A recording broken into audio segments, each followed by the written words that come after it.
మాజీ సీఎం జగన్ మాటలు విచిత్రంగా ఉన్నాయని మంత్రి పార్థసారథి అన్నారు.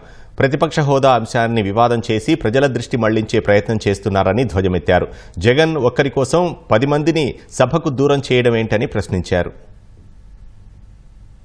ఒక ప్రజాప్రతినిధిగా, రాజకీయ పార్టీ అధ్యక్షుడిగా ప్రజోపయోగం కోసమే వాడాలి తప్పితే స్వార్థం కోసం వాడకూడదు అనేది ప్రజాస్వామ్యం యొక్క స్ఫూర్తి. కానీ నాకు పదవి రాలేదు కాబట్టి ప్రజల సమస్యల గురించి మాట్లాడను, పదవి ఇవ్వలేదు కాబట్టి అలిగి నేను శాసనసభకు రాను అనటం తప్పని చెప్పేసి నేను భావిస్తా ఉన్నాను. ప్రజల దృష్టిని మరల్చడానికి, శాసనసభకి ఎగ్గొట్టడం కోసం పదే పదే ఈ విధంగా మాట్లాడటం కరెక్ట్ కాదని చెప్పేసి నేను భావిస్తా ఉన్నాను. నేను ఒక్కరి కోసం 11 మందిని శాసనసభకి దూరం చేయటం శోచనీయం అని చెప్పేసి నేను మనవి చేస్తా ఉన్నాను.